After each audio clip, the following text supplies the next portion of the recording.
What are we doing here? And where are we gonna go? It's like we just woke up one morning and then it's welcome to the show. Don't ask any questions, just go with the flow. Make as much money as you can and try your best not to get broke. Copy everything you see on the TV, from the hairstyles to the clothes, and don't think too often, just do exactly as you're told. And if you ever get confused, then just turn towards the alcohol. You'll still hear your thoughts, then just turn up the radio as you learn to live a lifestyle of drugs, sex, and rock and roll.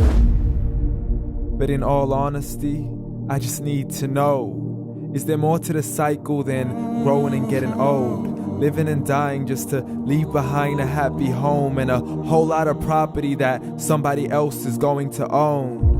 I just really need to know before the casket's closed, 'cause I'm not willing to gamble with my soul, nor am I ready to take any chances. These are just simple life questions and I'm just searching for some answers.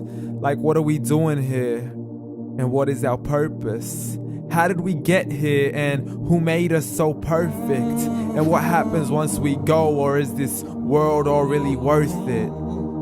Questions we don't answer because apparently we don't really have to. There's no purpose to this life and our existence is merely natural. Then in that case, please let me ask you, did you create yourself, or was it somebody else who had fashioned you? 'Cause you're a being that's impeccable, faultless and unparalleled. You're a product of supreme intelligence and I'm merely being rational. For there isn't a camera on this earth that can come close to the human eye, nor a computer that can compete alongside the human mind. And if the whole world was to come together, we wouldn't be able to create a single fly. So many signs, yet we still deny. As science tries to justify that all this could come from none, when it's a simple sum. 0 plus 0 plus 0 cannot possibly ever give you 1.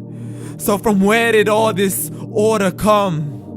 For everything has its origins, a maker, a creator of its own. I mean, the only reason you're watching this video is because somebody had to press upload. So we can believe in the Big Bang, but I'd rather believe in He who caused it to explode. Allah, the creator of everything along with every single soul. The ever-living, the master, the only one who is in control. Unlike his creation, beyond our imagination. And no, he's not a man, nor does he have any partners in association. He's on his own. And no, he did not ever leave us alone. Just like every manufacturer, he left us with an instruction manual. The Qur'an and Islam, and I'm sorry to jump to conclusions, but it's the only one possible. The only definition of God is the one and only supreme being. It's logical, a book with 0 contradictions, with miracles that are both scientific and historical, all revealed over 1400 years ago. Like the detailed description of the human embryo. The descriptions of the human embryo in the Quran cannot be based on scientific knowledge in the 7th century. To the mountains as pegs holding firm the earth below, and the 2 seas that don't mix in a complete separate flow. To the planets in orbit, alternating night and day as they stay in flow. The expansion of the universe and the creation of everything from H2O.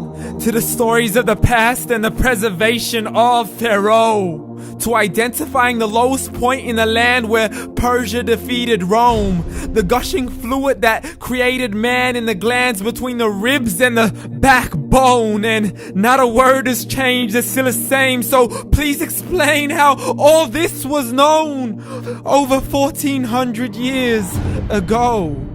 To a man who couldn't read or write as he would recite whatever the angels spoke.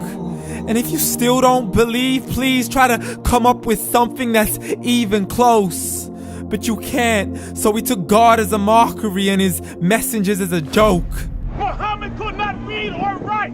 How's somebody who can't read or write gonna start a religion? Dismissed his scriptures as legends and tales of the ancient folk as we live life according to our whims, desires, and hopes. saying this life is the only home we will ever know. We will live then die, then simply turn to bones. YOLO! Correction, after the grass dies, the rain arrives and it regrows, and Allah promises to do the same thing to your very soul and bring you back from your very fingertips to your toes, as the all-seeing supreme being watches us so close, and we are surely being tested in our wealth, our health, and our self, and everything that we've been blessed with. So believe, for we will surely be resurrected and be brought back to our Lord and account for every single deed, as He hands us our books and orders us to read. From the bad to the good and everything in between. You yourself are sufficient for your own accountability, so don't be mad at me. You are the one who thought He wouldn't come back to me. I gave you a whole life long to search after me, but you were busy in all that which was temporary. So read, and glad tidings to all those who believed. And if you disbelieve, read. And don't let that day be the first day you find out what your life really means. Read.